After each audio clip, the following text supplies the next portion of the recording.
look, I've said it before and I'll say it again. Content is king. So if you have some content you need created, hit up iopvideo.com. Video production, podcasting, you name it, we can do it. iopvideo.com. We make things look pretty.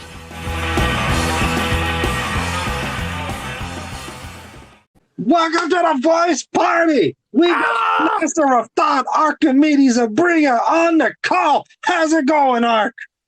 What's up, y'all? I'm doing great. Thank you for the crazy welcome. Shoot, dude, he's got to be a ring announcer. That's. I love it. I didn't know he had it in him. I like it. I felt like I could feel some of the spit on my face. Yeah, if something's worth doing. It's worth overdoing. Did you exactly? Hear something? I feel like he slapped your back, even though you're in the different places right now. Yeah, like, dude, I'm telling you, I'm already feeling like sweat on the tip of my lip right here. What I would have done is I would have done that thing where you give him a high five and smack him on the butt. Yeah, like in baseball. Yeah, let's go with that. Yeah, all right. Yeah, well, speaking of chicken, today's episode, as I finish my delicious Wendy's home-style chicken sandwich. Yeah, I just had some salmon. I had a chicken burrito for lunch today, and it got me thinking. Today's topic is the film Super Size Me 2: The Revenge of the Chicken. What is it? Holy Chicken. Holy chicken. Oh shit. Oh shit. So what are your guys' initial thoughts? I'm assuming everyone watched it, right? Yeah. So I saw the first Super Size Me like 15 years ago when it came out. Loved it. Totally didn't even know this came out until recently. And yeah, it's been out. It was out like in 2017. I had no idea. Yes. So okay, I don't want to dwell on this, but so what had happened is it had premiered in 2017 at like the Toronto Film Festival, and it got picked up by YouTube Red for distribution. And then Morgan Spurlock came out and admitted to some sexual harassment charges and some inappropriate behavior with coworkers, and that kind of overshadowed the release of the movie, and so YouTube didn't release it, and it sat on the shelf for a couple years, and then finally another company bought the rights from YouTube and finally released it like this past September. Wait. Backtrack a little bit. Morgan Spurlock was accused of sexual stuff? Yeah, apparently some inappropriate things with some people on his staff. Oh my God. And he came, and it's not that necessarily he was accused, like he came out and just admitted to it and said, I got a problem, I'm gonna go get help, blah blah blah blah blah. But that was like right after the film got picked up by YouTube Red, so YouTube never released it. It just sat on the shelf for a couple of years until like the heat died down. And then just off topic, what do you think he did? He like rubbed hot mustard sauce from McDonald's on his nipples and had his employees rub it off with a chicken nugget. What the fuck kind of weird fantasies do you have?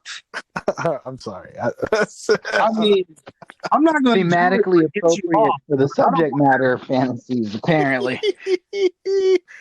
Well, good to hear your voice, Joaquin. I'm glad you popped in, man. Hey, Archimedes, you still there? All right. Well, lose Ark. He's still there. I don't know because we can't hear him. So if he's having technical issues, just exit the call and hop back in. Yes, sir. Just the way you did from the beginning. So yeah, I had no idea that there was a part 2. JD. Yeah. Can you guys hear me? I can hear you now. Oh, okay, good. Yeah. Right there. It worked.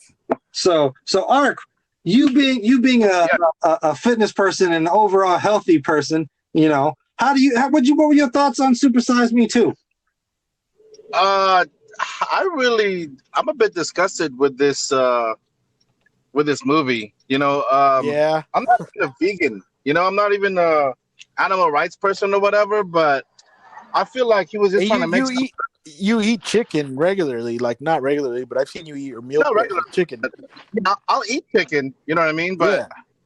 But sheesh, this guy like took all of the pizzazz out of chicken. Like, I don't really want to eat chicken right now. Like, why? You didn't need to show me all of that. I didn't like the process. It's like, I don't know. You kind of like start liking the chickens because they're, you're seeing all the process. I know this sounds bad on my part. Like, I feel like I'm so disconnected from it.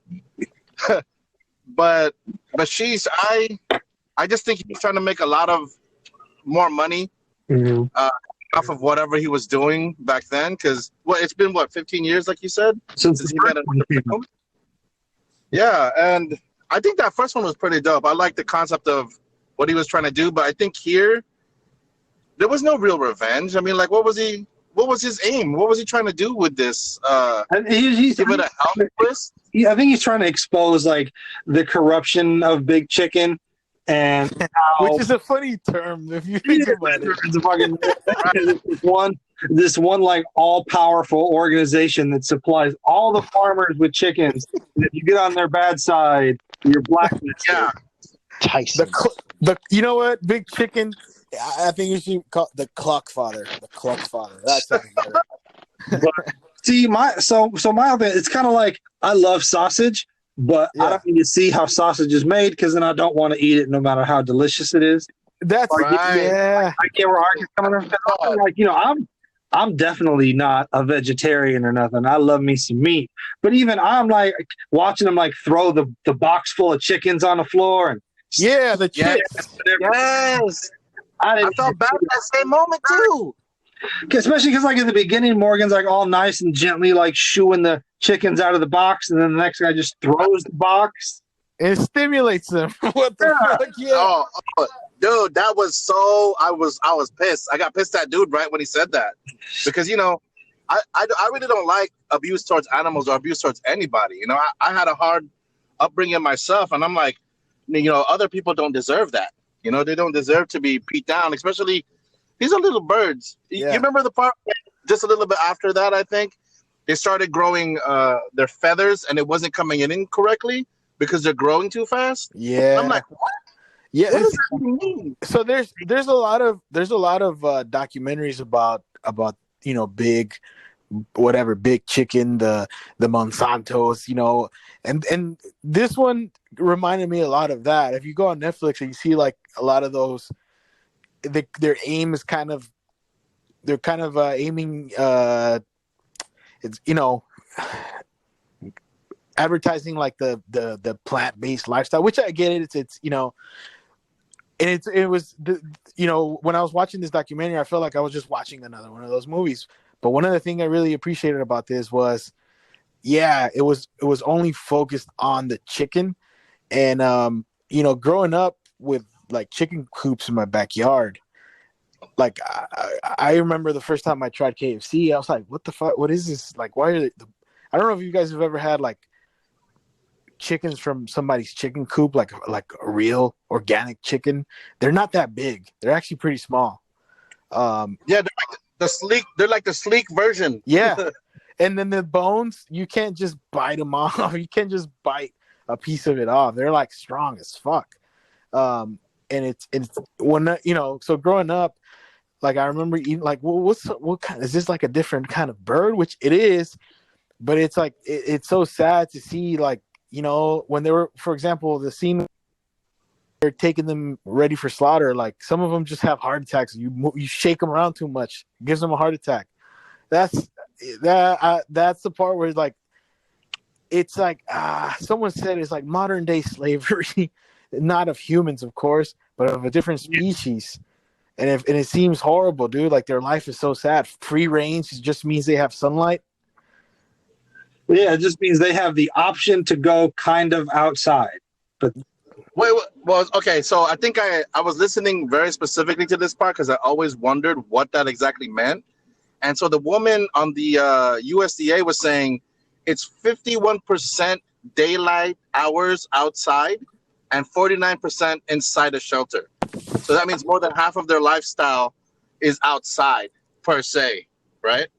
Yeah. Which just means the door open with like a little bit of with like a fence. Yeah, and that's the thing is, when you read the terms, it's like the option to. Like, if they want to, they can, but you don't have to force them. Yeah. Right. So Guided that one chicken to the outdoors. Like, yeah, that's exactly what it means. And then,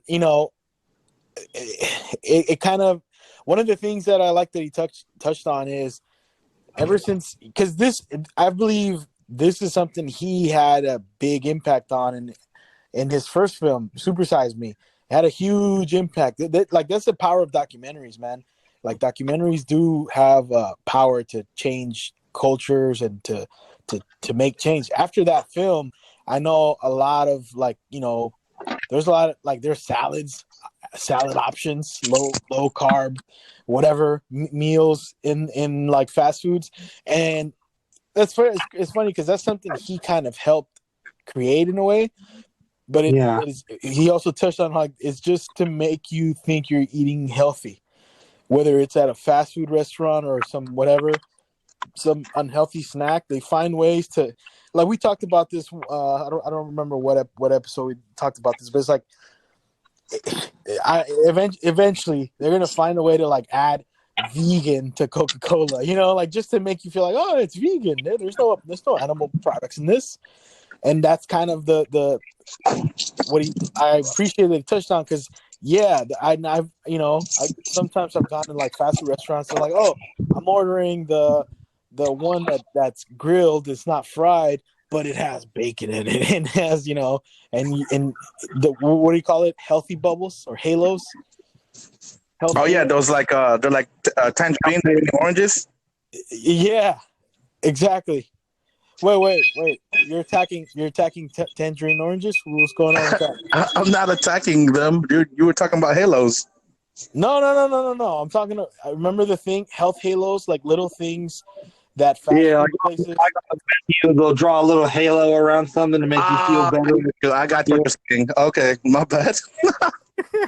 You're attacking my oranges, motherfucker.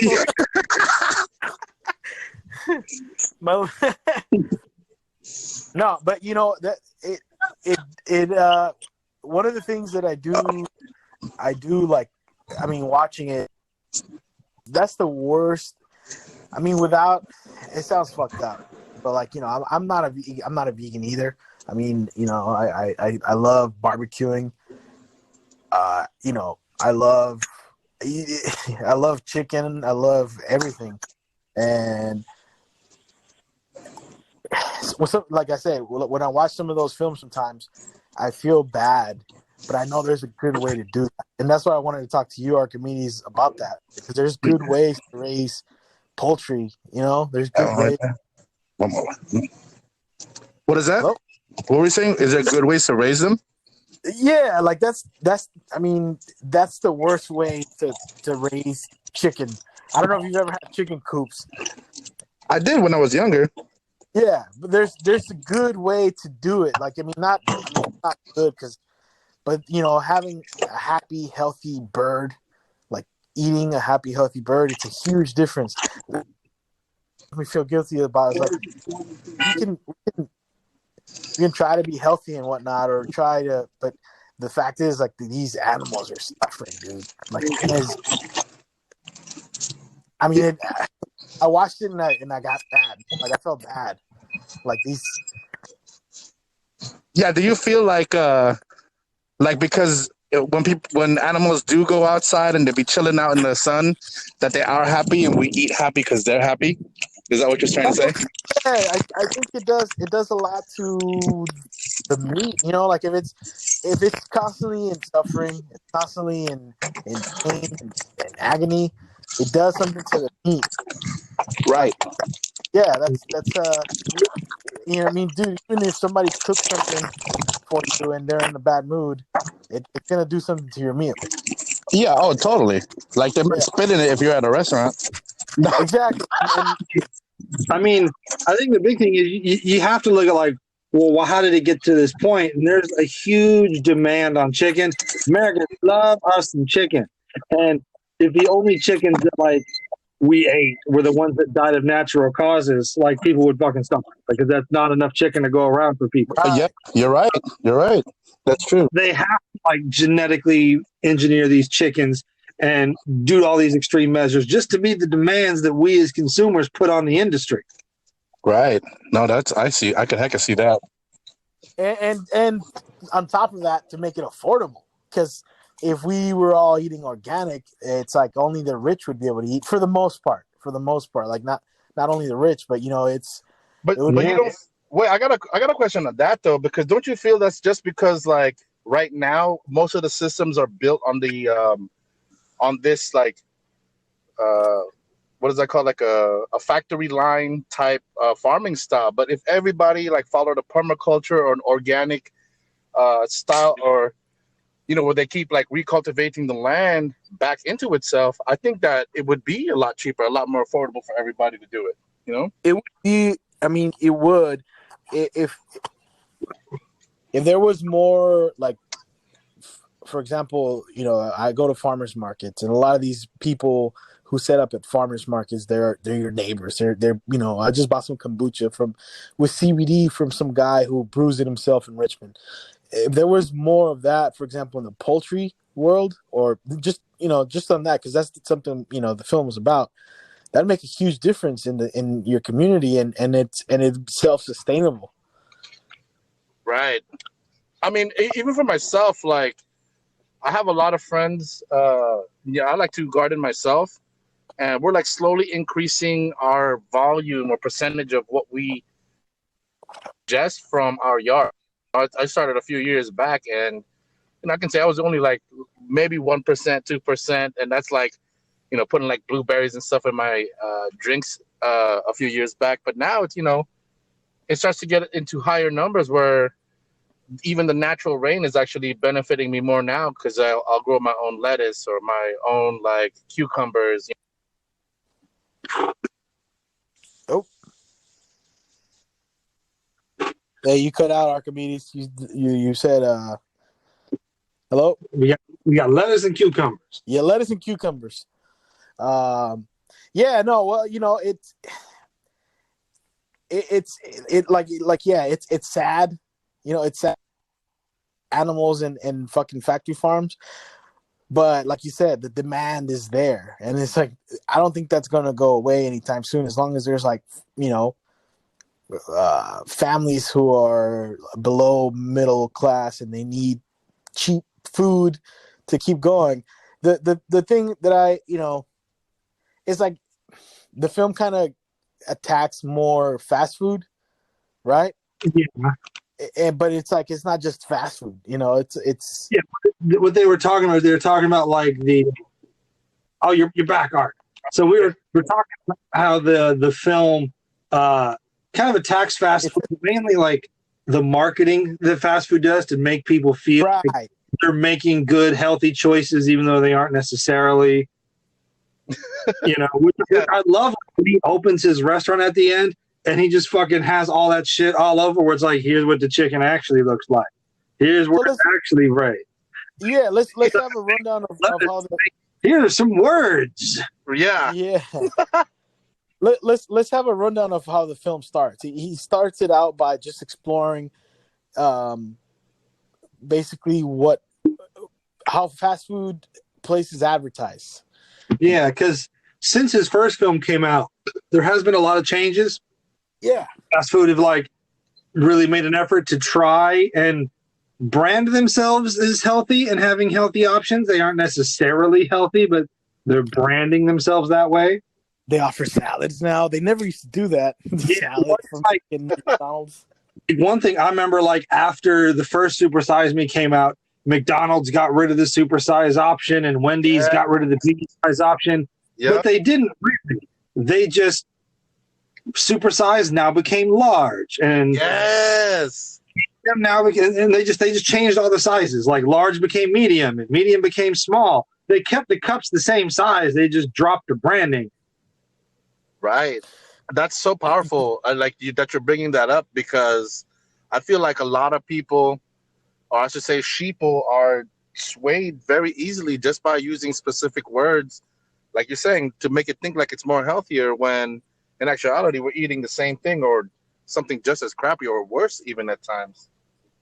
Right, and that's the thing when he touched on, for example, when they put in words that really don't have anything to do with that specific food, but it makes you think that it's, one of them that they talked about was local. What does local mean? It just means that it's in the area. It doesn't mean that it was grown here. It doesn't mean, it just means it's in the area. And they throw in all these little words just to make you think that you're eating something healthy, which I respect, like burger places that really just don't lie to you about what you're eating, that it's not, like that's what I like about In-N-Out. They don't have any of these slogans. If it's good, it's just going to sell. That's true. And I'm still a lot at a loss because they say that they don't freeze any of their patties. I mean, I don't know how they move their food supply or their meat supply around, but once you get like meat to some room temperature, I don't think it's good anymore. You know what I mean? No, they don't freeze it, but their fucking butchers do. And they deliver it to them frozen. No, I don't know if that's but I can see that, that being the thing. There was this thing someone told me where they started this movement to get their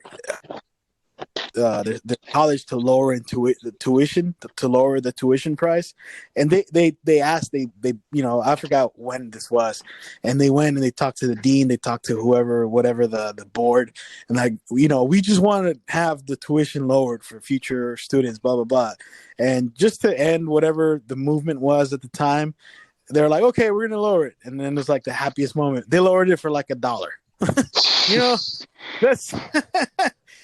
That's kind of how a lot of this shit that's one of the things that I really liked about the film is it shows you the stuff how they market it and how certain things are made to sound healthy.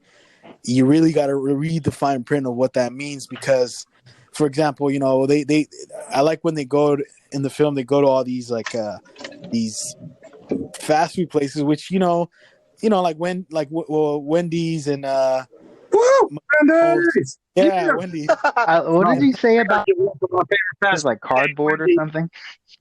Yeah, something like that. And then what I liked is when they went to like Panera and Chipotle, which I hate those fucking places. They went there, and those places kind of have that vibe, that they make you feel like you're eating something healthy, but it's really it's just another fast food place, man. Yeah. Yeah. And go ahead. How often do you eat there, like Panera? I mean, not often. Yeah. I've had. For me, I'm gonna tell you right now, I feel like that place is like overly fancy for the food that they have in there. Like, yeah. Like, I'm like, you're gonna charge me $7 for a piece of bread. All right. And I'm just like, okay, well, what's so special about this bread? And there really isn't anything. Like, and then now that we've watched this, the words, now I'm even more like, I'm going to check them out even more, because now I'm thinking like, dang, they just got me on the words that they use for the branding, because I'll pay more money for a ciabatta, you know what I mean? Yeah. Or a, what is the other, panini? You see what I'm saying? That sounds more fancy, and dang, that really puts into perspective, though, that I feel like even myself, I've been had by these branding agents, and not just in fast food. Right? Yeah, exactly. Good thing you were saying that. I was about to say the same thing. In anything, like even these, they can go down to any kind of marketing, I guess, at this point. But I want to be more diligent. I was saying. Go ahead. I would say in particular, like more so than the bread. You know what I'm saying? Because I mean, ciabatta does have a different texture to it than like your regular hamburger bun. I would say even more to it than that was the way they showed the grill marks on the chicken not being real grill marks. You know, like they're like it's roasted, like creepy. That's but then they put those fake grill marks on there. You know, it's like, oh my gosh, like. Because it's a subconscious thing, like as a consumer, we see the grill marks and we're like, "Oh, those grill marks mean it's healthy." Right. Yeah. And it's like oven roasted is in a way healthier, but Yeah. The grill marks, like putting the grill marks like actual charcoal, like what the fuck, you know? I thought they were grill marks all along, like straight up, I did. And wasn't there something else about egg, like something about the eggs? Do you guys remember that? What is that? What is about the eggs? Well, there was something they mentioned about the eggs that McDonald's cooks. I don't know if you guys remember that. There was something I'm not remembering it right now, but it's just the way they market their shit, and you know, I appreciate honesty. If you sold me a burger that's called the Clogger, you know, like in The Simpsons, I'd appreciate that more than like calling it 100% grass-fed beef. You know what I'm saying? Like it. Especially when that whole grass-fed shit is like they eat grass-fed, I believe, just for a short period of time when they're young, and then afterwards it's just corn. So like that's another one of those things. So they can legally say it's been grass-fed. Yeah, it was fed once. We Wow.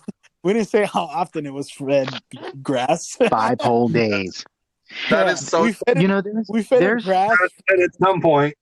Yeah, we fed it grass when it was like first born, and then we fed it pigs for the rest of its life. Oh my gosh, dude. There's a term that I was expecting to be explored a little bit more in this movie that wasn't, and that's okay. Fast casual. What does that mean? Which is you guys know what fast casual is, of course, though, right? I've never heard of it before. Pretend we don't. Yeah, I Okay. have no idea what it is. So traditional fast food places are built on assembly line efficiency and spitting out your hamburger, your taco, whatever, as quick as possible through a window. Fast casual, which has taken up like a huge market space in the last few years, encompasses places like Panera Bread, Habit Burger, Smash Burger. The idea is that we're still making the burger a little bit faster, but you're expected to come in, sit down and chill, and wait a minute longer than you would at McDonald's, because the idea is that we are taking time to actually cook your food. So it's like it's faster than the average like restaurant, but still made a little bit slower because we're taking our time with it. You know, and Panera Bread actually kind of falls in line with these fast casual restaurants. And I see what you're and that took, like, McDonald's redesigned its it's one of the reasons why McDonald's redesigned its the way that they look and the way that they feel, because they're trying to compete with these fast casual restaurants. Is one of the things, because I thought that's where the documentary was kind of gonna dive into.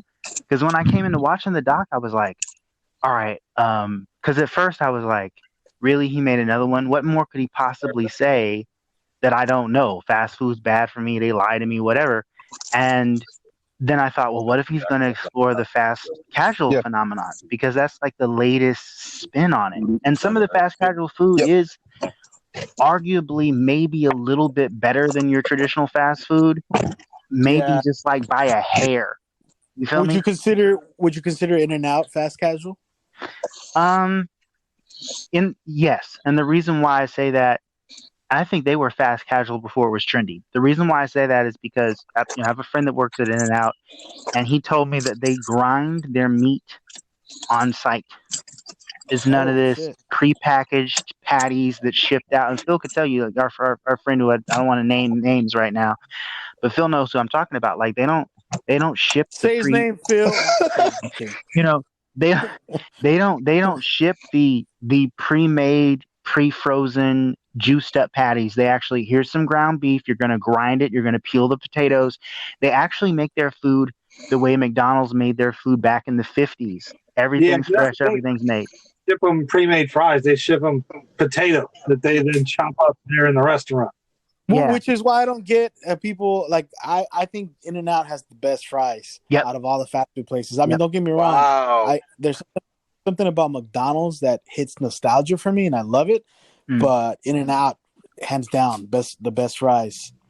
Wow, like that. I mean, I give them animal style, cheese and grilled onions and secret sauce. like just the plain fry, just as it is, they have the best fry, man. Like hands down.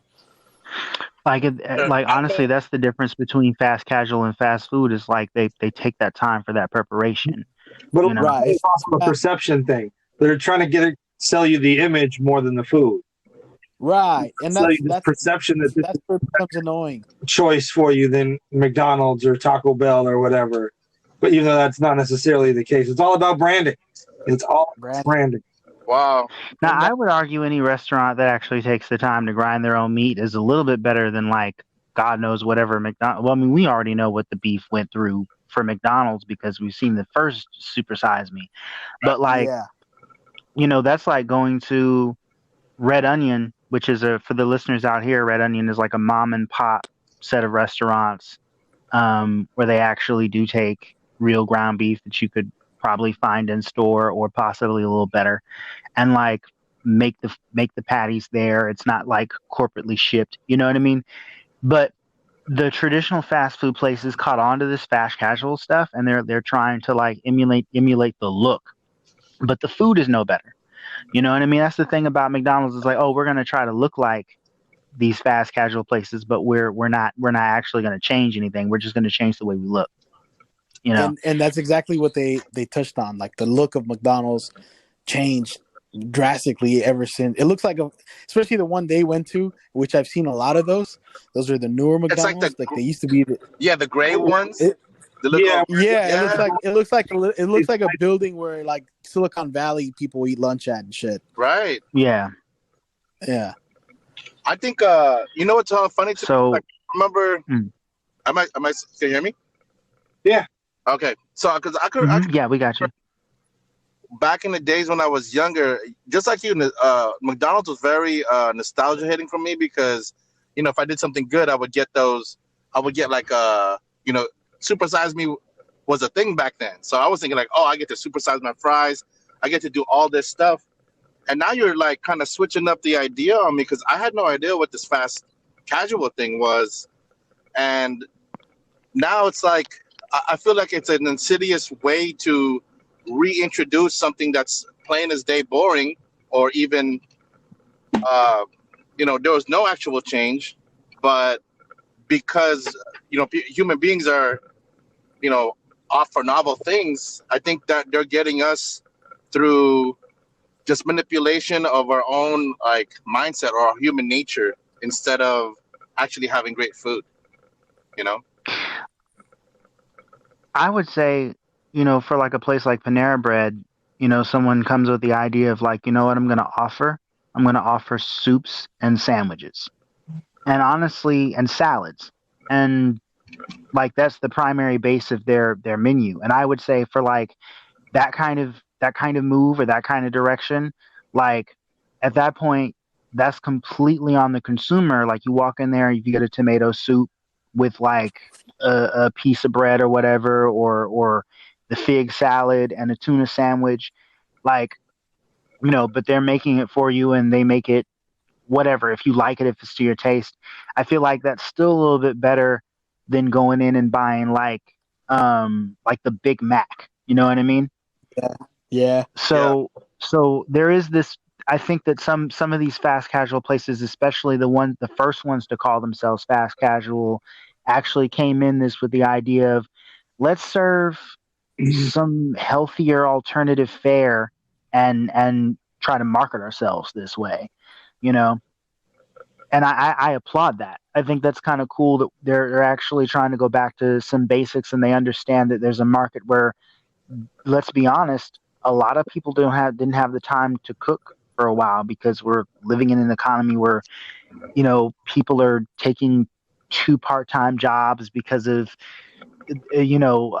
for various reasons, whether it's companies not wanting to pay health insurance or whether it's you live in the Bay Area and you may need to, you know what I mean? Like, and you just don't have that time to make that meal, but then you also know that there's a consumer out there that wants something healthy and quick. And you actually, start providing that option as a startup. You know what I mean? My heart goes out to a place like that. The problem with fast food is a lot of it, like McDonald's, it didn't start out. Yeah, there were hamburgers and fries, but it started off as something that was like in the early days. It was fresh. They actually cooked the food. There was actual milk. There was actual cream. There was actual stuff that, like, you know what I mean? It wasn't a Potatoes. bunch of overly processed stuff. It started with legitimate intentions to feed people and not kill them. And then it got so big and so in competing with itself and others to sell you stuff, it didn't even matter what it was selling you. You know what I mean? It didn't matter if the cows were mutated and had two heads. Like, it grew into this monster. And the sad thing is, some of these fast casual places that might have started off with the mission to provide consumers with healthier quick food or fresher quick food may end up turning into like cheaply produced McDonald's, Burger King, stuff like that. You know what I mean? Like, and that's the tragedy of huge expansion and the desire to make more money, is that quality will eventually suffer, because somebody will figure, if we cut down on the quality a little bit and we ignore health concerns, we could actually produce twice as much product. And then it's no longer, it's so far away from feeding people and providing something good for people. It becomes, how much can we sell you, even at your own health expense? And that's Right, and you know, it's a vicious cycle. it is a vicious cycle. And you know what? Yeah. I think also happened since the first, like we talked about this, since the first, not, and it wasn't just Super Size Me. There's a lot of documentaries that attack the Yeah, fast food industry, Fast Food Nation and Fast Food Nation, Forks Over Knives, a bunch of not just fast food, just the processed food industry and big Monsanto style companies, big chicken. Well, the thing about it too is, which I think this is what kind of led into the whole what was it you called it, fast casual, Yeah. is people like started catching on, man. Like right now veganism is on the rise. Yep. Which it's not, Yeah, I can definitely. like for me, but then again, like one of the things, I struggle with high blood pressure, hypertension, and I was told if you switch over to veganism, it'll help control all that shit. So I was gonna start messing around with that, but then I looked at like the sodium levels in like those veggie patties, and it's like way higher than a lot of the shit we. But yeah, that's yeah. It's not necessarily true that it's going to be a healthier No. choice. Like, if it's prepackaged, because they're still trying to preserve Right. it. Exactly, So, and then that's the whole thing, is like people are like catching on to a lot of their tricks. It's like more people now are very careful about what they eat. That's why, like, I see like there's Sprouts opening up everywhere. There's more, certain areas that they don't even have fast food, and I think that's the fast casual stuff is a response to like the people catching on, and it's a good way to catch all those that are trying to do good but are not, they don't know what to do. And like, when you don't do research and when you don't know how to cook, you're kind of fucked. well, that's totally true. But I do want to point out like another part of the spectrum where there's people who have like celiac disease Yeah. and other types of allergens or things that they cannot eat, and a lot of them are actually being born out of eating these processed foods. So like, as we continue to like consume, and this is just my own opinion, but other people, kind of like parroting what they've said, is as we continue to live this kind of a lifestyle, nobody will actually be able to eat these foods that we're making, and it'll ultimately just be killing us in the long run if we don't change the way that we're actually attaining or gaining our food now. Like especially with the gluten allergy thing, that it seems like it's on the rise. I wanted to ask you guys this, totally off topic. In my industry, I have a lot of people who can't eat certain diets. Like, everybody's always saying to lose weight, you got to have veggies, chicken, lean meat, and just like water and stuff like that.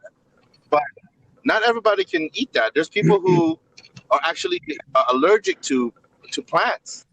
You know, there's other things inside these plants that you remember they try to live too. So when animals bite on them, they have other chemicals that pop off that are made to deter animals. But what's been happening recently now is that I guess, you know, as a human race, we've started mutating a little bit more, and now we're being affected by those same, I don't want to say poisons, but like reactants inside those plants, and it's giving us a hard time trying to eat Are you these talking things. about mass-produced plants or just plants that are mutating? Not, I don't know. That could be either or. Because like for example, I don't know if there's. Here's the thing. I don't know how many types there are, but for example, bananas. My parents told me when they grew up eating bananas, they grew up, you know, in Mexico, they had a farm and they planted all kinds of shit in the area where my parents are from. It's super hot and there's a lot of you know, it's all farm area there. So, you know, this family grows lime, this family grows whatever. And it was all, you know, all they used was water and to fertilize the soil.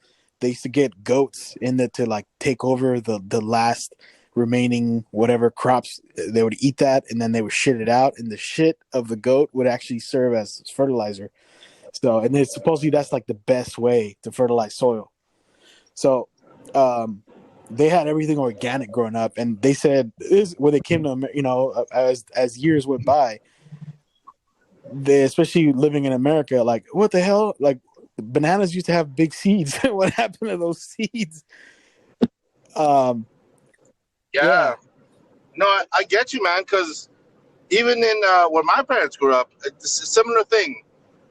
When I went back a few years ago, like I want to say I was barely a teenager, and I remember nobody going to like the market and stuff. We actually grew all of our own stuff. There was maybe like just 4 or 5, like you could see wild boars running around on the property. There was carabao or water buffalo walking around. I want to say there was maybe like 20, 30 chickens just free roaming. I guess they're not going to leave. They're not going to be cooped up or nothing. And then for what I was going to say, for miles and miles, all I could see were like palm trees, banana trees, mango fruit, santo, like all kinds of different things that we could survive. Like say, you know, some kind of apocalypse or hurricane happened. And all these people, my uncles and stuff, are like, they're tiny people, but super strong. My uncle was like, hey, you want a coconut? I was like, yeah. Before I could finish saying yeah, he was halfway up a tree.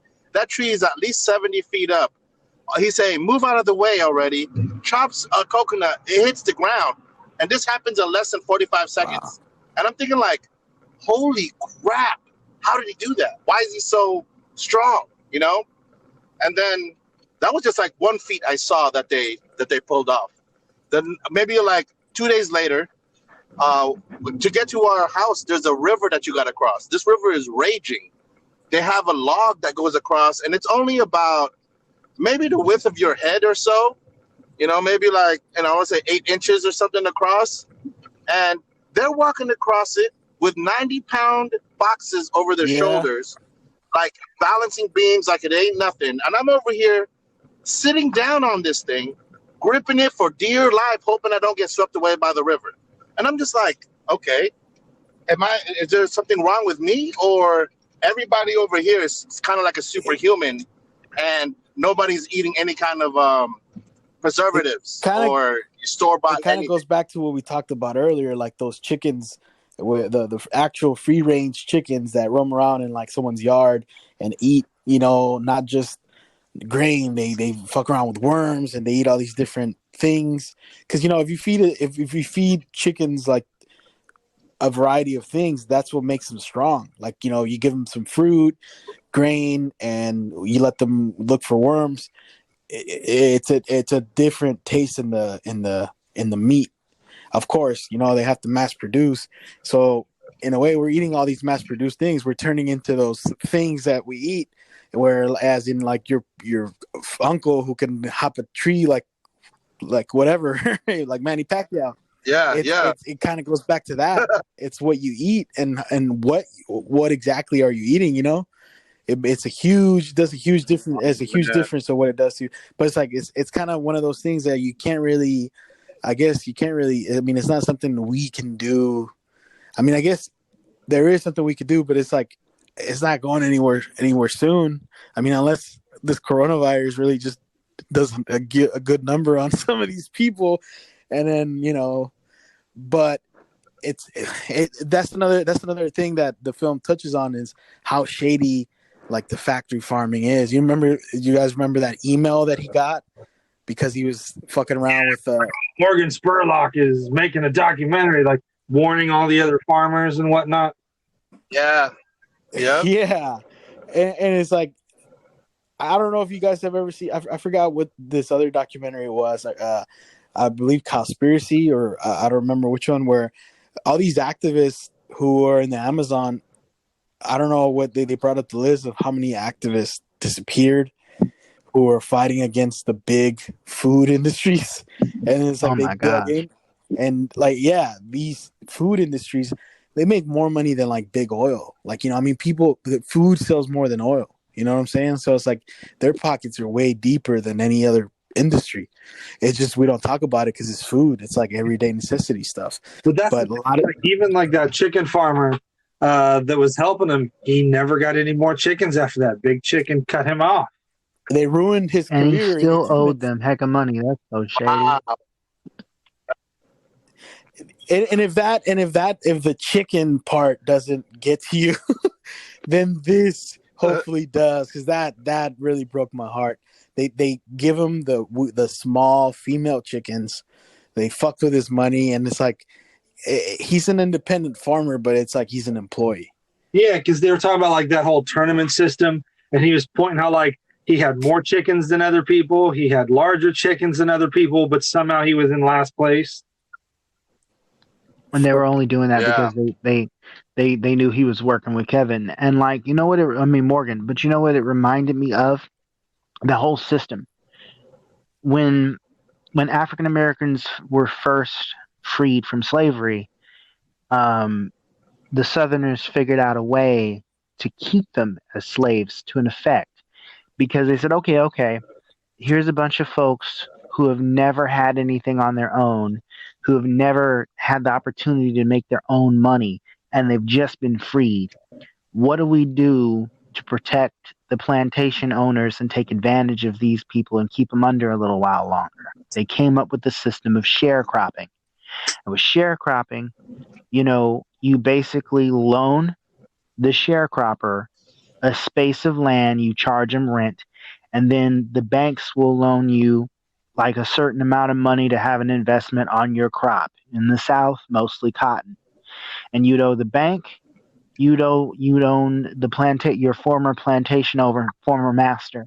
But they would fix these loans to pretty much ensure that there was no way you could ever pay the loan back. You were never able to own the land, and that you were never able to come out from under that debt. So you basically ended up working as a slave anyway, under the guise of like some sort of free mobility. And that's exactly what Tyson has done with their chicken farmers, Yeah. Wow. Someone said, I read this somewhere, modern day slavery is debt. When you're indebted and it's something that you can't ever pay back, you're fucked. You might as well. And that's exactly because these guys, they have no control for the stuff they get. It's not like they can get a different chicken, whatever. There's no competition. It's like that. They're a monopoly. Dude, this sounds so much like, how like when people go into countries that have an economic downturn and they kind of like pay into the infrastructure and stuff with the cities, knowing that the cities can't pay back. And then all of a sudden you have one corporation or organization just owning that country. Like, kind of like the IMF. I feel like that's a thing. Wow, bro, you just stepped on some big ass toes, bro. Because that's exactly it. Wow. Shout out to That's the so IMF crazy. Bank, the biggest crooks in the world. The biggest I mean, boy, they gangsters. started that system, right? Yeah, Just a totally, bunch of totally. legal loan sharks, man. Like, Yeah, I'm being real. yeah. Well, Because my so thing is, yeah, you go ahead. like it's one thing to like make a loan on an investment and honestly want yourself and the person you're giving the loan to win, but it's an entirely different situation when it's 100% predatory. You know what I mean? It's Yes, terrible. yeah, And absolutely. there's It's terrible. also It's like, loan sharking. yeah, no, Gangsters, man. fucking big time gangsters. And for my, you know what? I used to have a chicken coop.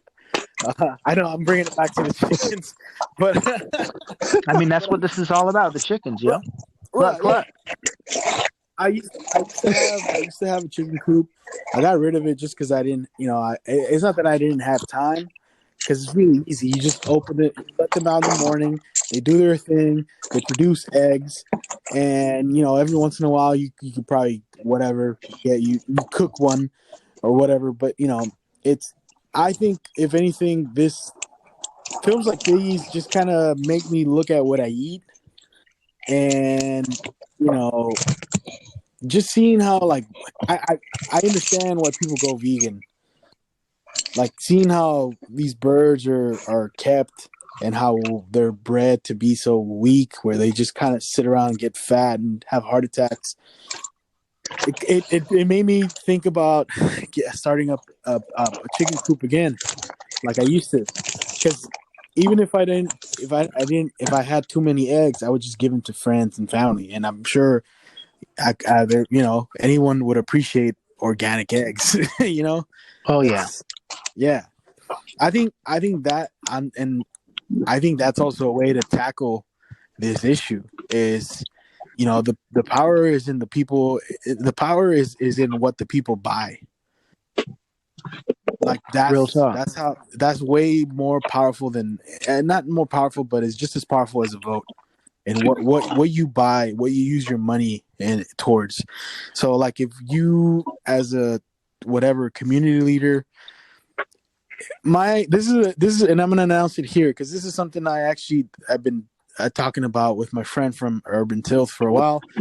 I want to start a group of growers, like local growers, people who are in our area, and if there's something you grow, because a lot of the times when you have like a tree of whatever, lemons, apples, a lot of the shit that you have on that tree is gonna go back because we don't eat we don't eat a lot of it. I mean, some people do. I appreciate whenever someone gives me a bag of whatever fruit they grow at home, and that's one way to attack this. Like if I had the chicken coop or whatever, and I just traded it off for somebody, it's a way to self-sustainable, and it's also you're not. I just hate to contribute to the way those animals are kept.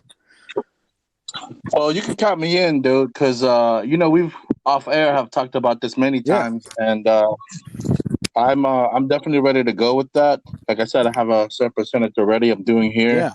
and I'm totally down to get more organized on that. On that note, Yeah, because it's cool to watch and be informed, but information is just information if you don't use it. You know what I'm saying? And obviously, watching that shit, it fuck with me. Like, I don't know. I guess I've raised chickens, and don't get me wrong, I've killed chickens myself, but it's different than like seeing a fuckload of them.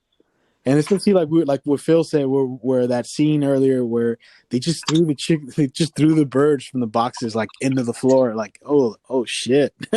Simulation. yeah, but yeah, dude, and that use like what's that one word? It's like a euphemism. Stimulating them. We're stimulating them. Yeah, Really? Yeah. That. Yeah. I mean, I guess I don't know how. I don't know. I guess it stimulates them. I'm sure they would rather that didn't happen to them.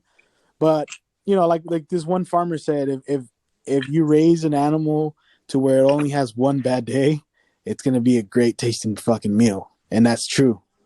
Yeah, no, that's real. Yeah, that's Because when you I assume the meat and everything gets affected if too much adrenaline, too much, you know what I mean? Like a happy cow is a tasty cow.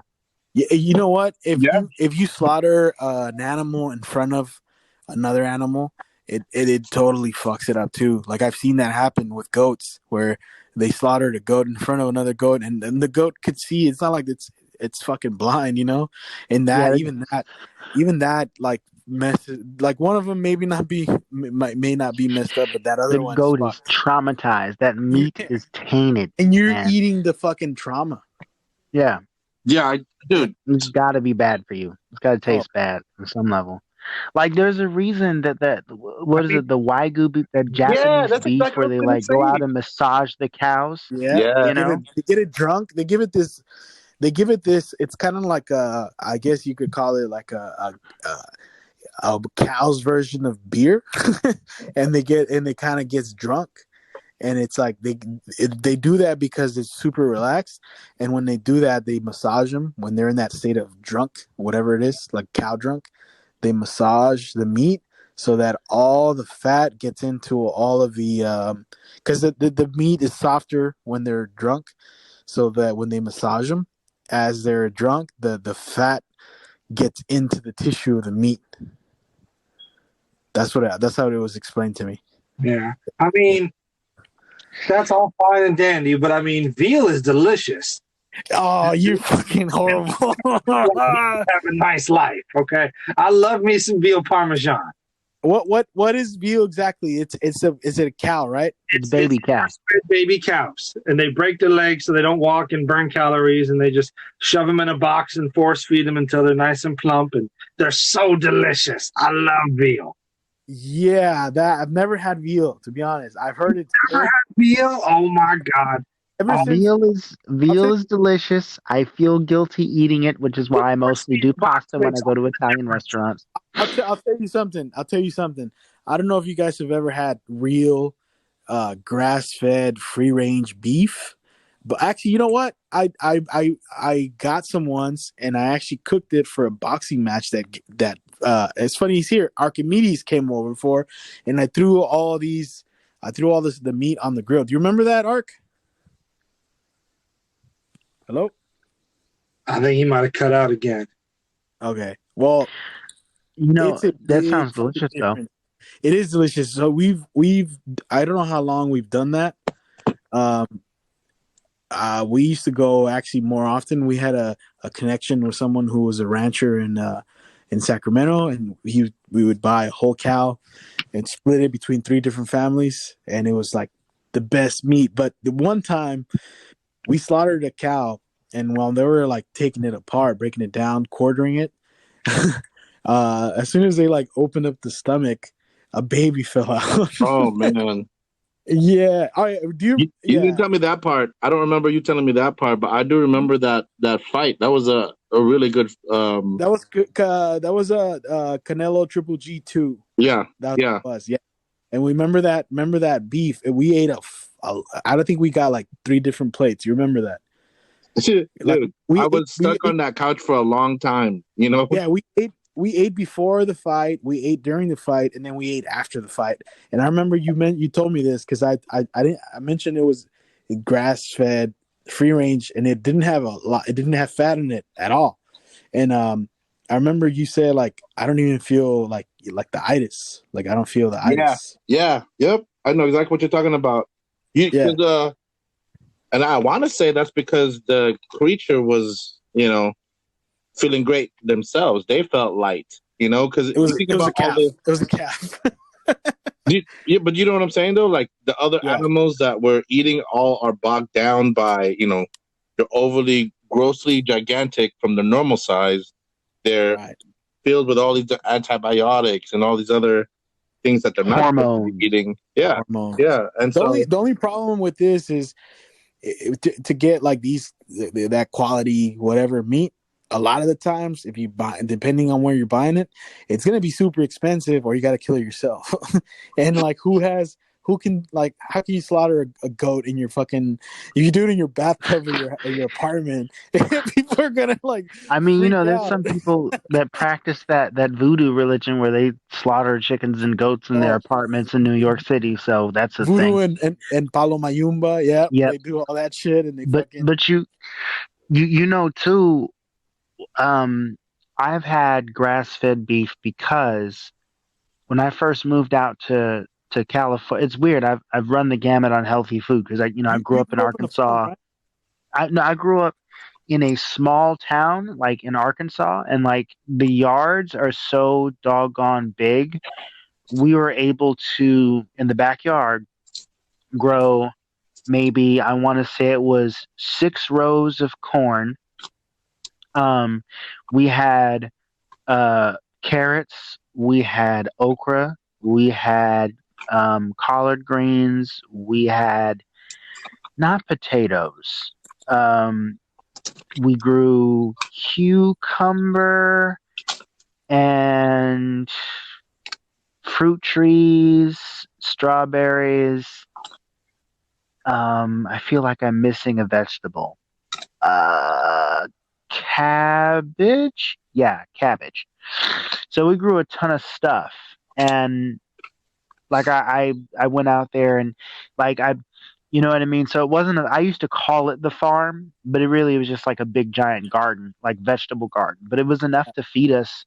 You know what I mean? Like anything else we wanted, lettuce or whatever that we didn't grow, we could just go buy it. But for the most part, we didn't have to buy a whole lot of vegetables because of all that work we put in. But I was gonna say, as far as like grass fed beef, when I moved out to California, in eighth grade to stay with my other grandparents, my grandpa had gluten allergies before it was trendy.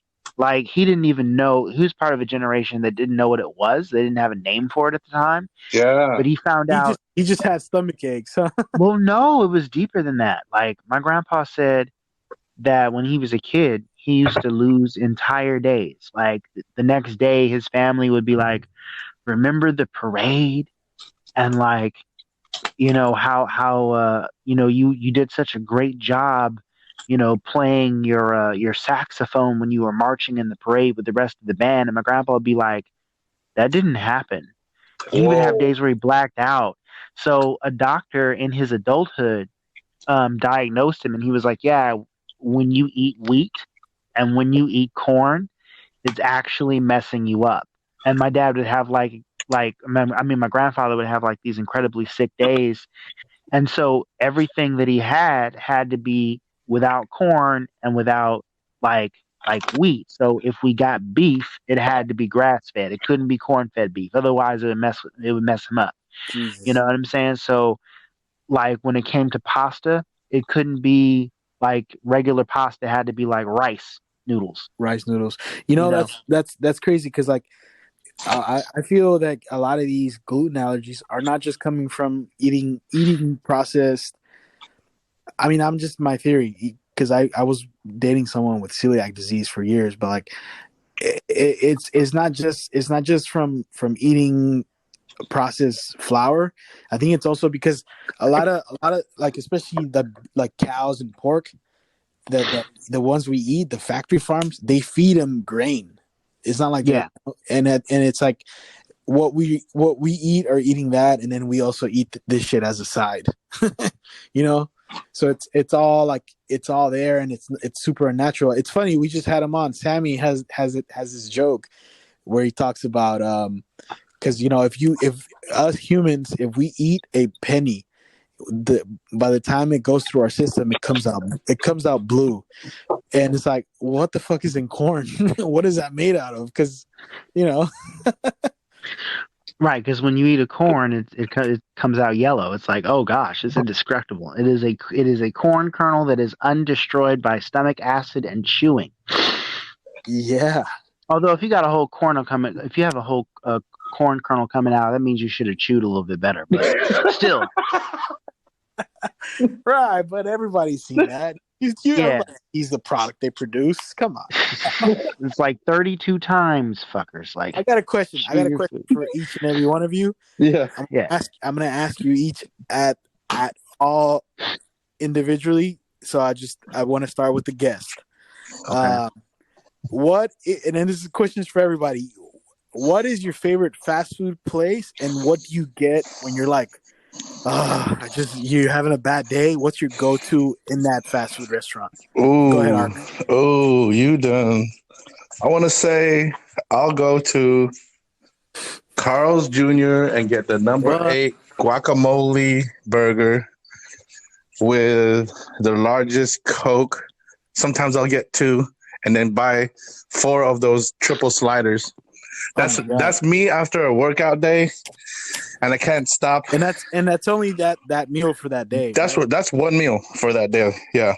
And you only eat that for that day if you do eat that. No, I've seen that's you- I've not seen you- not Oh, always. okay. That's not true. Okay. So that, it's funny you say that because it's funny you mention that because they talk about how like guacamole looks super green in some of those restaurants. And Right. It's like avocado is not that green. Right. That's So think about that. that's my health halo that you were talking about earlier. See? Yeah. And that's what they. So what about you, Joaquin? Okay, so it's funny that you mentioned Carl's Jr. because Carl's Jr. has these really creative burgers. Yeah, I like man. the concept of it. Yes. But you know what? Like, By the way, they also have a grass-fed one. I went through this phase in my early 20s where I was on the search for like the perfect burger. So I wasn't like, I was like, okay, I've had all of the fast food restaurants. Where else can I go? Like, I love Barney's, I love Red Onion, I could name like quote unquote, gourmet burgers, this sort of stuff. But when it comes to fast food, because when people ask me about fast food, I always specify, like, when I say fast food, I don't mean Nations. I mean some place that has a drive-through specifically, because I classify like Nations or Mel's is a little bit different. Make sense? Yeah, I get that. I feel that, dude. That's a great classification, actually. So for me, my favorite fast food is actually the fast food that's closest to a Nations or a mom and pop, and that's In-N-Out. That's my jam.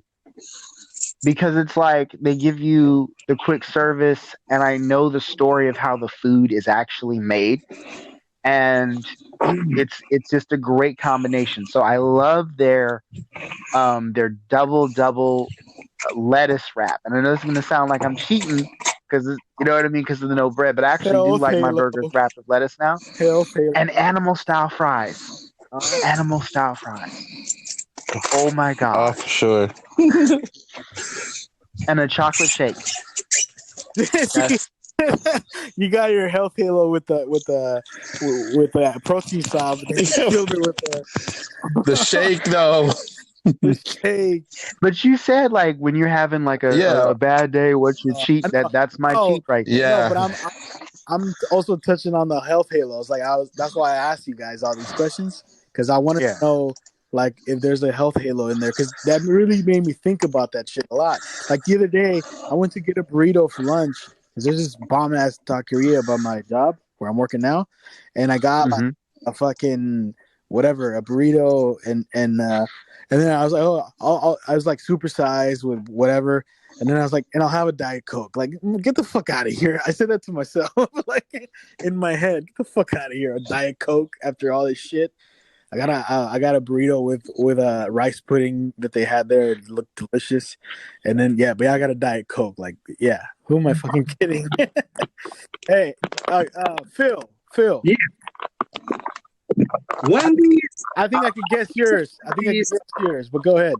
Wendy's is my go-to, and I get the classic double with cheese. I get a spicy chicken go wrap. I give me a chocolate frosty. That's no health halos whatsoever right there. God damn it. I appreciate that. I'm ordering the same thing since I was like 6. Yeah. I know you fuck with the Frosties a lot. You know what? The Frosties are pretty. That's what I got to tip my hat to Wendy's because their Frosties, they're consistent. Agreed. Yeah. Yeah. You know, I know this is going to sound crazy because I like cooking a lot and shit, but honestly, my favorite go-to fast food place, and I guess it's because of nostalgia, it's McDonald's.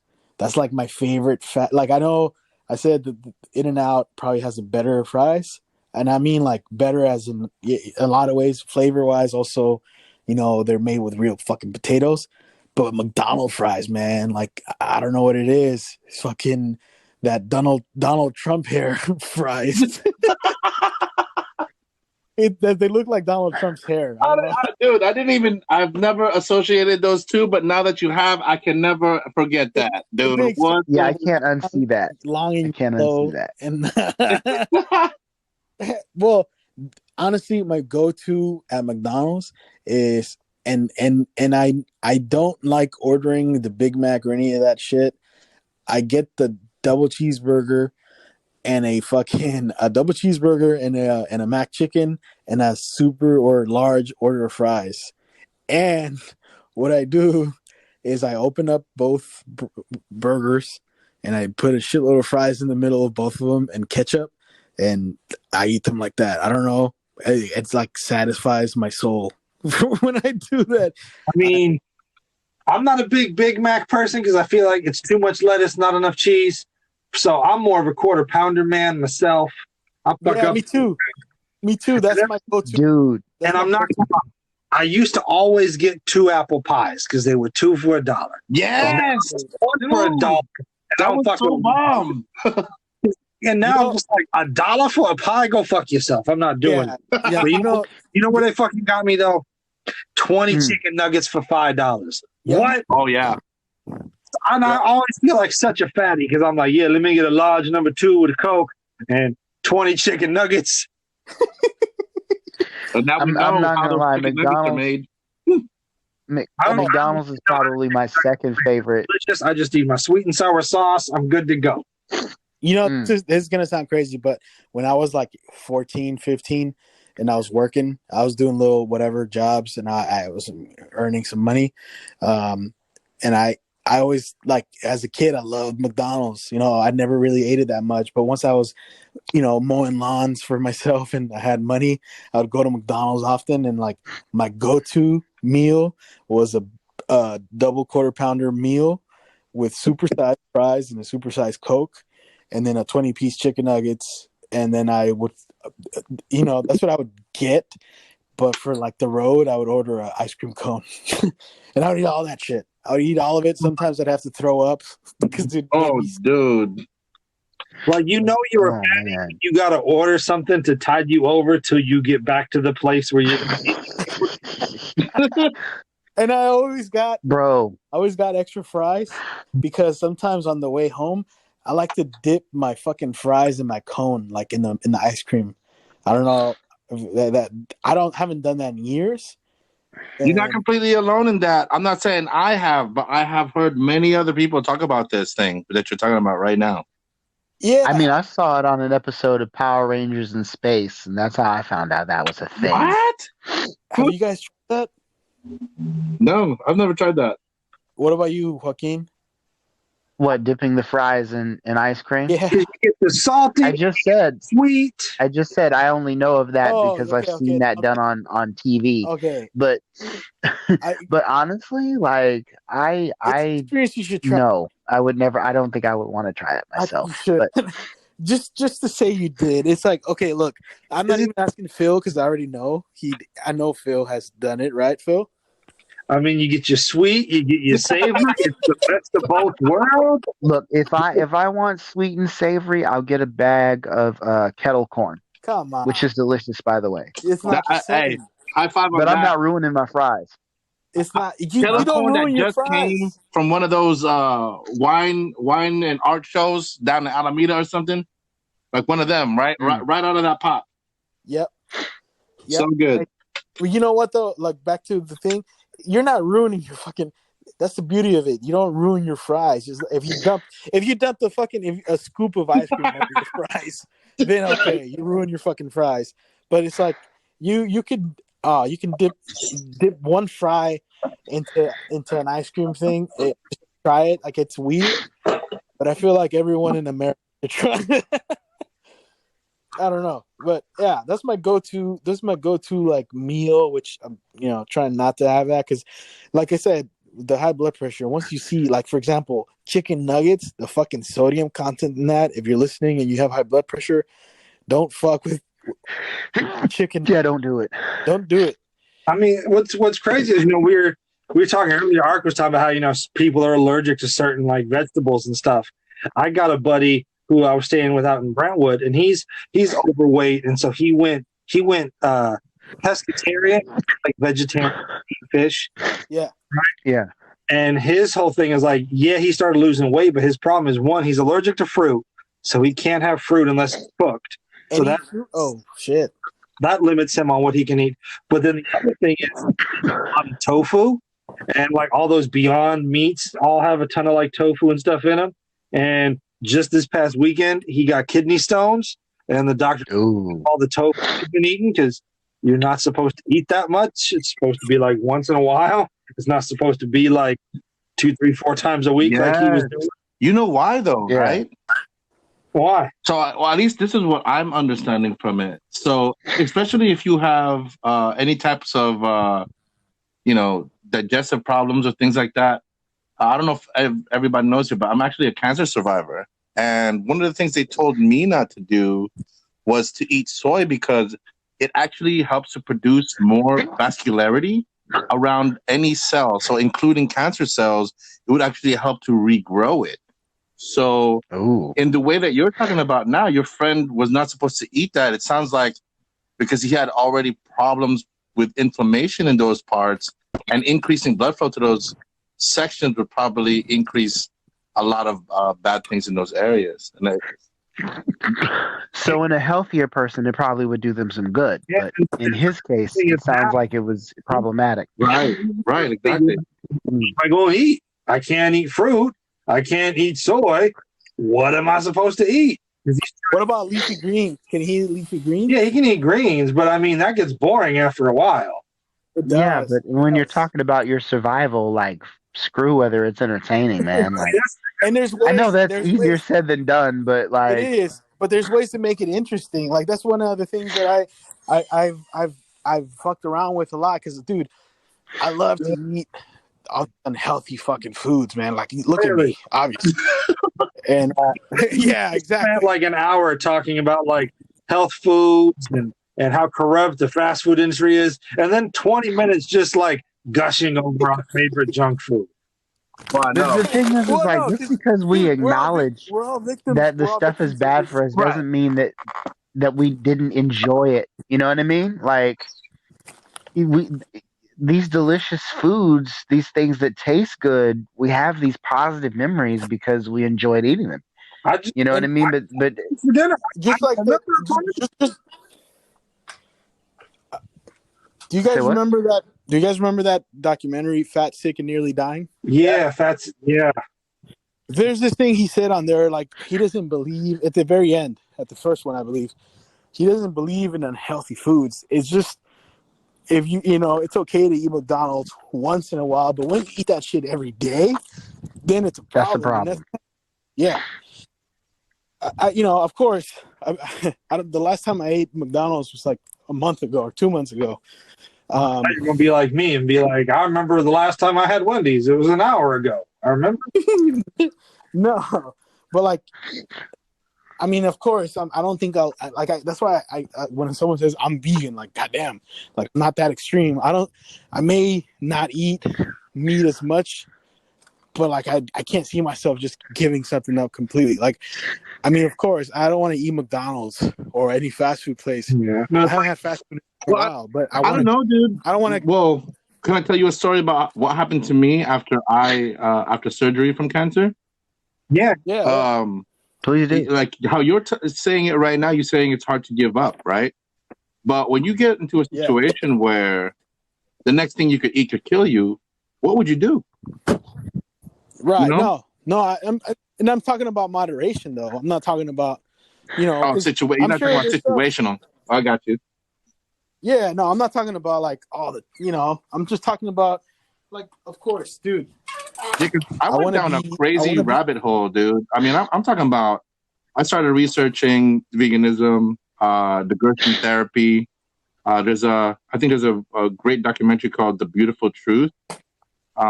Totally takes you into a realm of, dang, if there was no fast food, if there was nothing that was trying to preserve my foods, would I also not have these diseases that inherently come with the modern American diet? And only because they're using all of these chemicals. And again, you've already mentioned so many different companies that want to be able to use these things to just circulate money. And if you going down that rabbit hole with me at that time, you would have found out. There's a gentleman that I heard an experiment on where he fasted for over 380 days.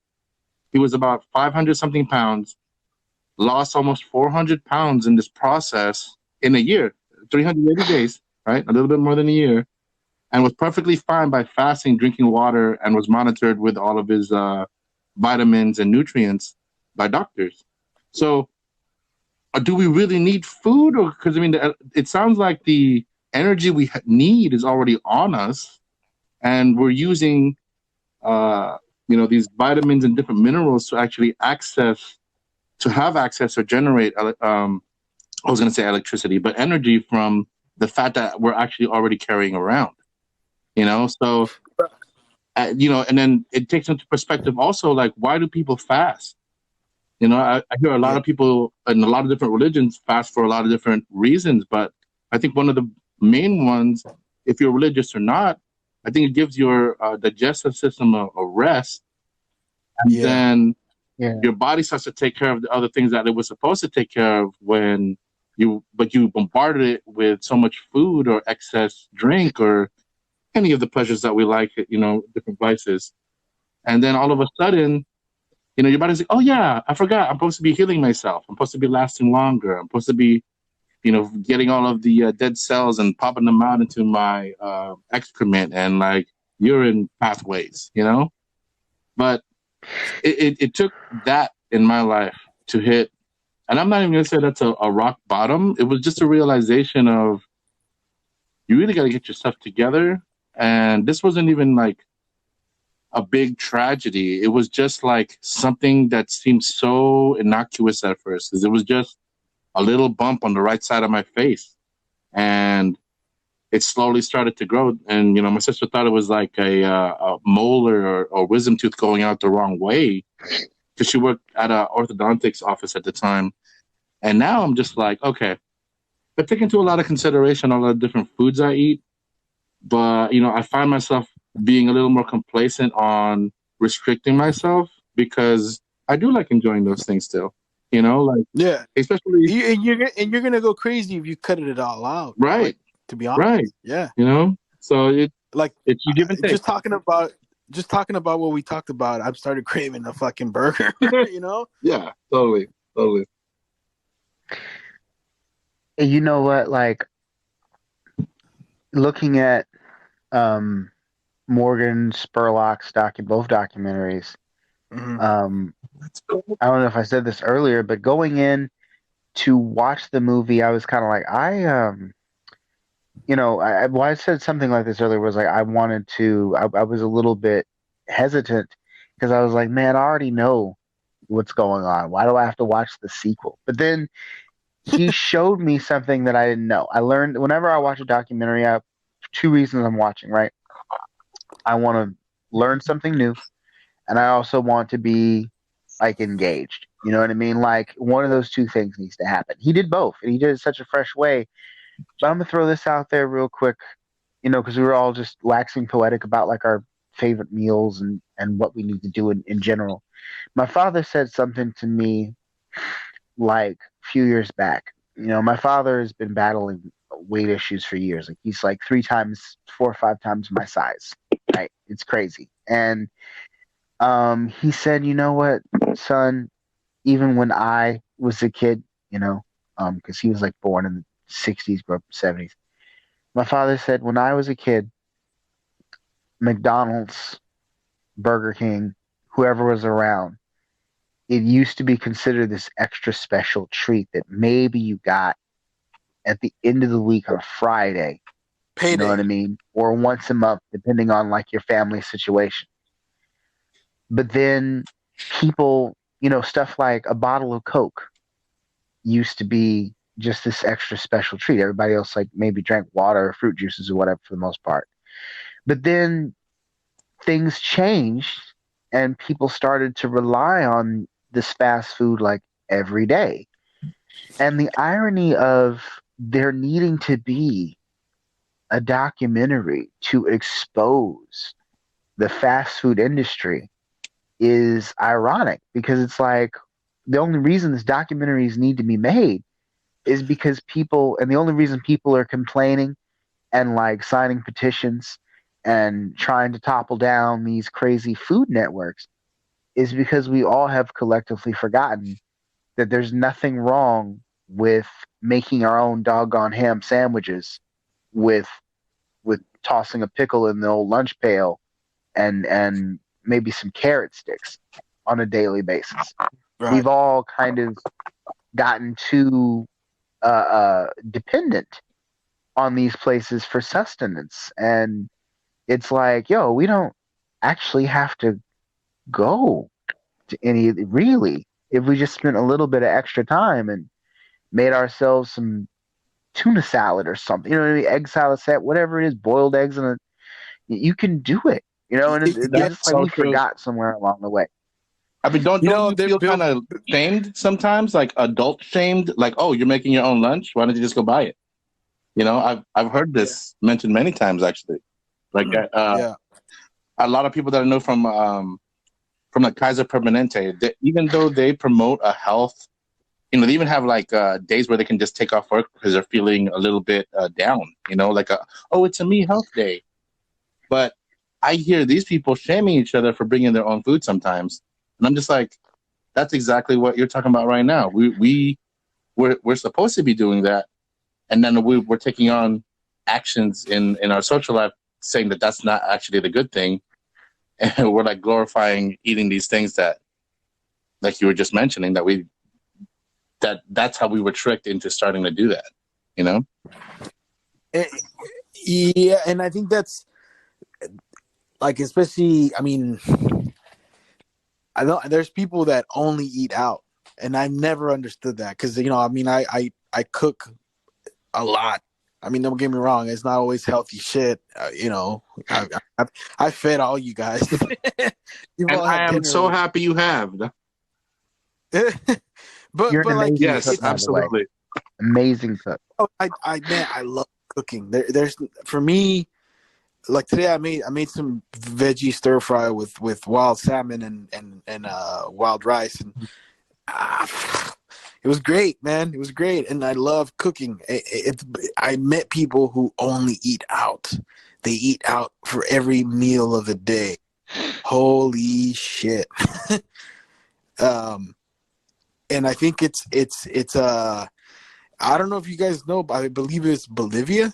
They got rid of all fast food places completely because, one, I think no one was buying it, and just, you know, they all either eat at like restaurants or they cook at home. And that, when I saw that, I was like, holy shit, that is a fucking interesting move in the people of Bolivia. I believe it's Bolivia. I think the biggest takeaway from this is like, yeah, you know, it sucks to see the animals like that, but it's not like, oh, I'm just gonna cook at home. That doesn't fix the problem, because I think the biggest statement with this, aside from just, you know, of the marketing of fast food, it's you know, the whole fucking thing of how chicken are produced. Because if it's not chicken that they're producing, whatever else they are producing, the big chicken, the Tyson, whatever they're producing, it's the way they handle it. And I think my biggest takeaway from this is, I want to do something where I don't feed into that shit, into those guys. I don't want to put money in those guys' hands. And cooking at home and you're really just buying shit from, like, I guess, closer to home. But it's weird because it's like, all right, I'm not buying from them, but I'm all right, I'm not gonna buy chickens from them, but if I do start my own coop, whoever I buy my chicks from, I'm pretty sure they produce that too. So like, I'm fucked either way.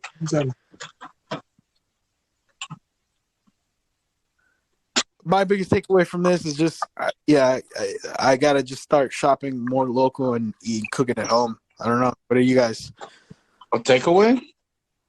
Yeah. From the film overall. from the film, I want to say like, being able to see a little bit more inner workings on. It's kind of cool that if I wanted to start a business, I could kind of see the route if you were trying to do a restaurant. But I think the bigger aspect to it is that there's a lot of avenues you can take, and it's really just up to the person who wants to make that change, like how you're talking about it right now, to actually push it forward. So even if how they were trying to pick between, organic and non-organic and how expensive that would be and how he could turn a profit and all this other stuff. If you're really about making that change, the profit margin shouldn't be such a big deal at that point. And just continuing to try and build other systems to make or, help attune it into the way that you'd want to make it would be your best bet, because we're only here for a short amount of time, and you can only make the world the way you want to if you're the one doing it. You could tell as much to everyone else what you would like them to do, but if they're not doing it and you're not doing it, how do you expect it to change? That's true. So that was my takeaway from it. Joaquin. Man, I just thought it was so brilliant that he created his own restaurants as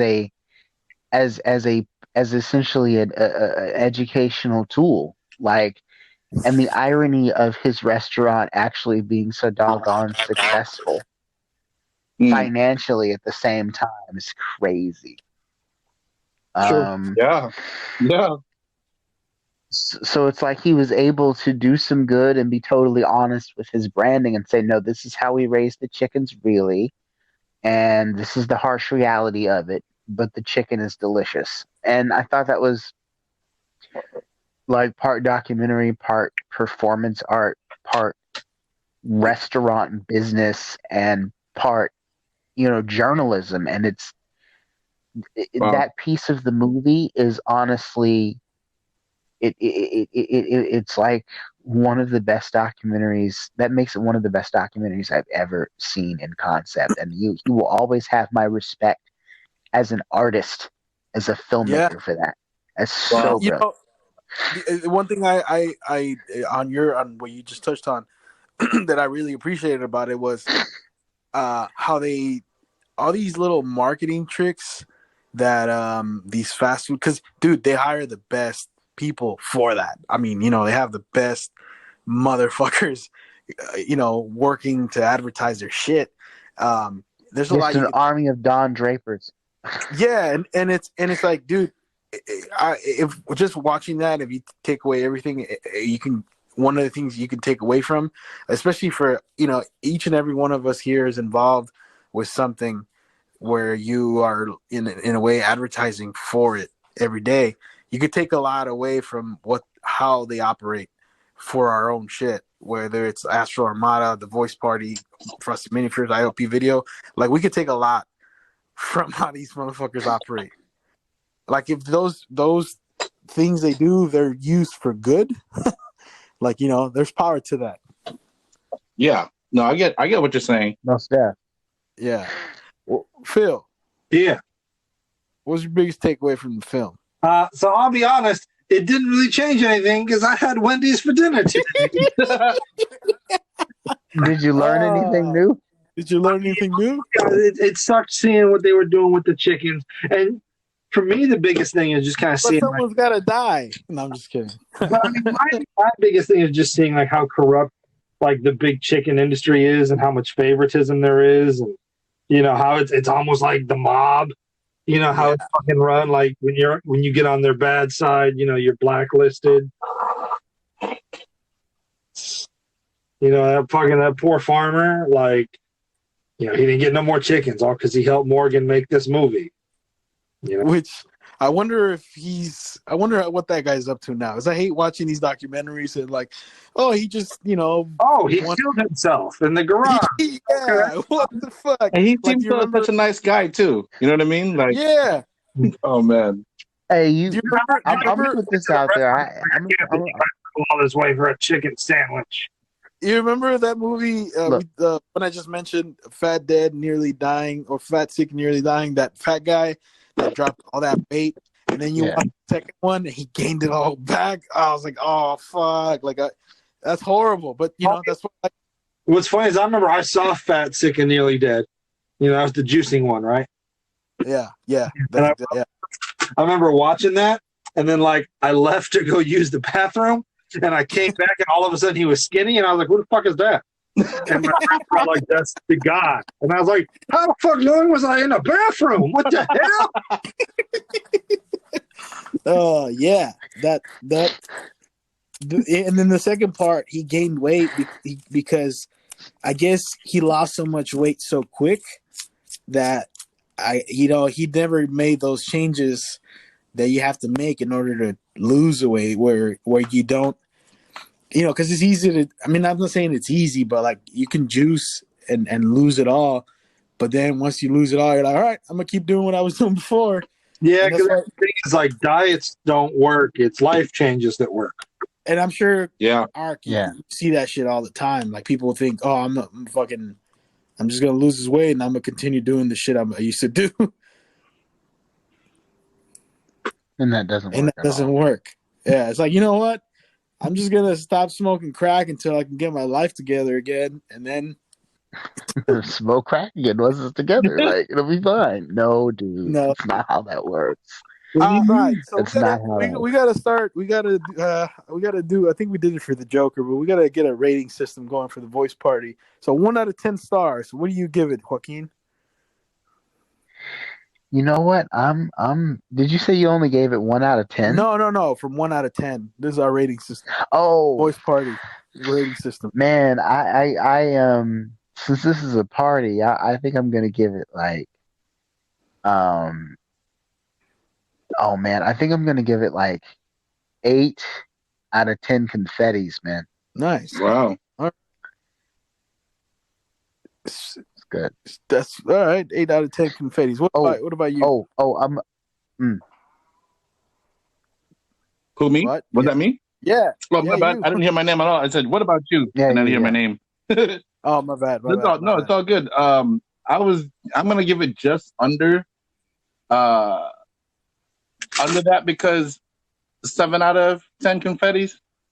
Only because I just feel it's late in the game to be bringing this one out when he could really just go after a whole bunch of other things. You know what I mean? Especially in this time of day, or what we're living through now. Let's really get that ball rolling. Yeah, my thing is, it was supposed to come out in 2017, which was Chick-fil-A was getting big, and the whole landscape was kind of changing. So right. Chick-fil-A was getting big. Yep. Okay, all right. So what you said, 7? Yeah, I gave it a 7. It's still. 7 confettis. I watched it all the way through. I was gonna, I hate this. It's definitely a lot of interesting stuff. Yeah. What about you, Phil? I'm gonna go 7.5. I'm gonna go 7.5 with it because I think it wasn't as groundbreaking or eye opening as the first one. But seeing that side of the chicken industry we hadn't really seen before, and that's I think what was the most impactful. So I'm gonna go 7.5. I feel like if it would have came out when it was supposed to come out, it might have had more impact. Yeah, but I can totally see that, dude. I can see that. Yeah. But go 7.5. Okay. 7.5. I think I go ahead and give it an 8 also. 8.5. 8.5. The reason is being on what it was about. Sometimes documentaries give you a little okay, but it all worked out in a way. Not not always, but in a way, it kind of gives you that little. Hey, but he's not a farmer anymore. He decided he wants to whatever. He got into the solar industry, or whatever the hell. And it kind of just it takes you on this thing, and it makes you feel like he was gonna do something special with his fast food place, which he did. But well, I mean, it was only open for 4 days. It was a pop. right, exactly. It closed after 4 days. Yeah, it's He never everything. opened another one.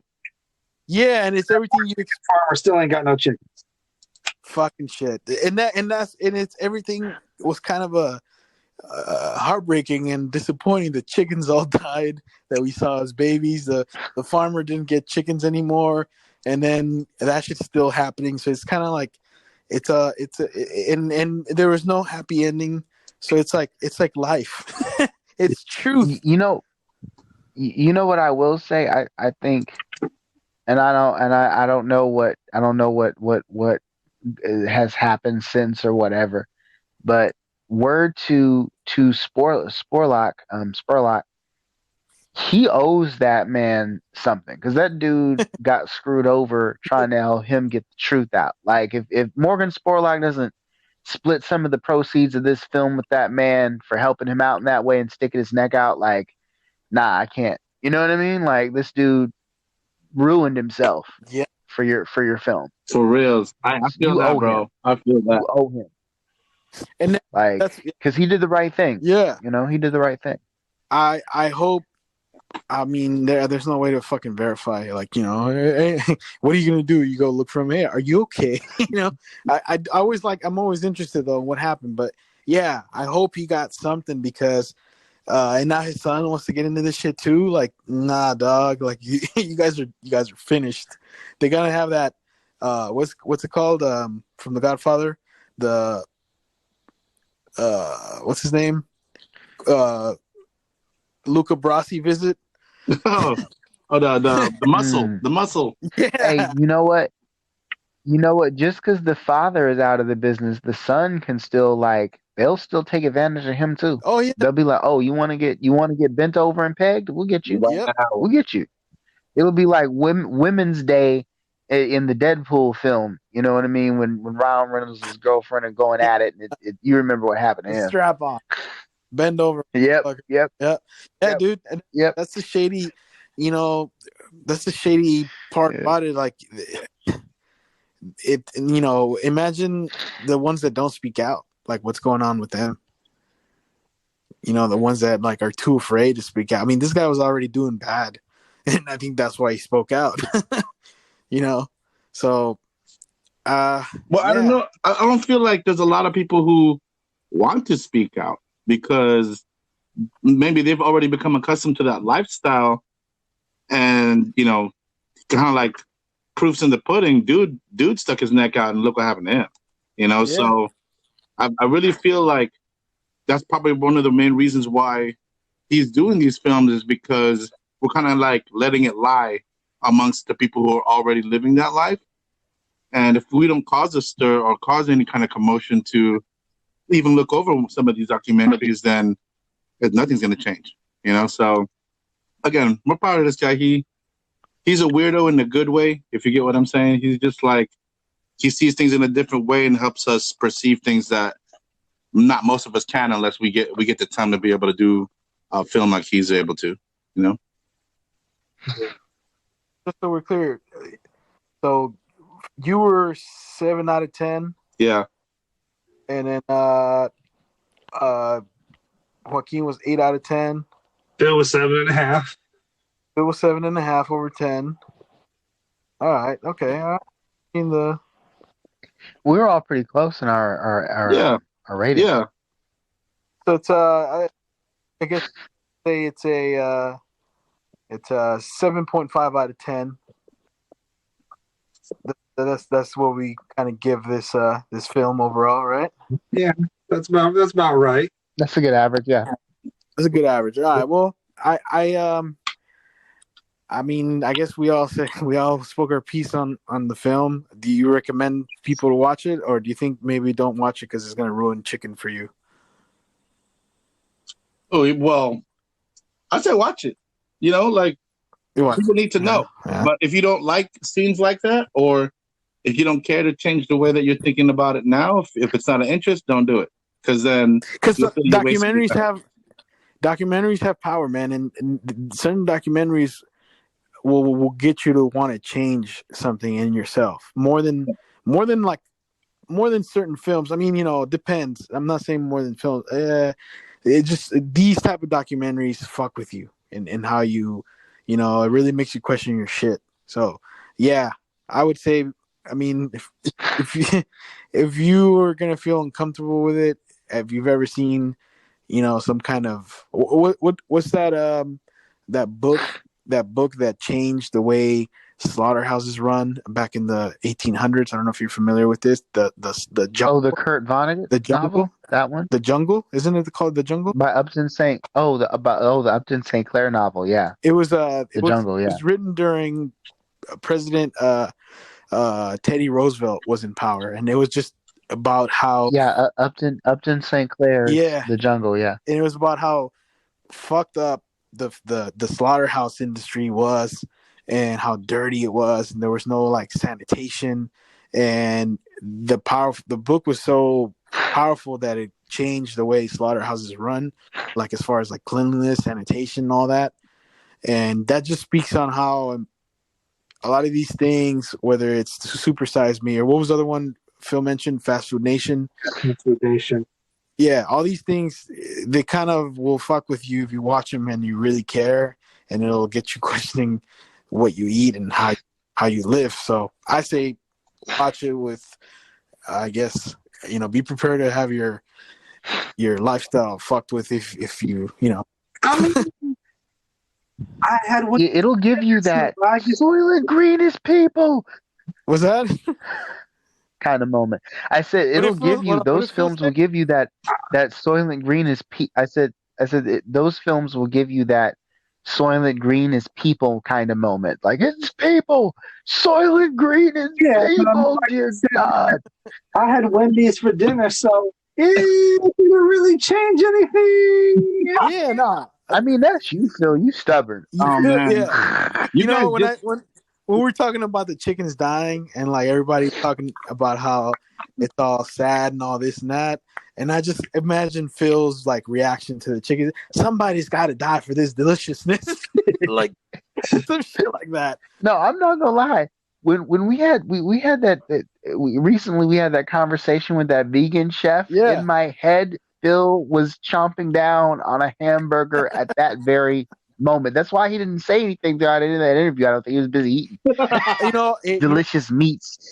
I'll say this about, because I haven't gone full vegan. I don't think I but this last week I went like 4 days without meat, and I'll say this, I noticed a big fucking difference in one. I know I'm too many informations. The bathroom, so much easier. Not that it's big time, big difference, and also the reason I kind of started wanting to get my health back in, get in shape and whatnot, is I went to, and I want to talk about this a little bit because he's on the air with us today. I went to Archimedes' gym, and I was hitting this thing that he has. What's it called? The aqua bag. No. The thing you put on yourself. The thing I put on myself? What do you mean? Yeah, the pad. You're talking about the body. Yeah, the body shield. The body shield. So he put on the body shield, and I started giving them some body shots. And as I was doing that, like I did it too much, or I don't know, I'm not in shape for that. But I was giving these fucking hard ass body shots, and I was like running out of breath, and like my head was pounding, and I felt horrible, man. I thought I was gonna throw up, like, and then my heart got too crazy. So, anyways, after that day I left, I decided I want to change the way I eat and whatnot, and I completely like cut out meat for a few days after that, and I've not had soda or alcohol, and I still worked out every day since then, but not as hard as that day, and noticed a huge difference in like just those little changes, man.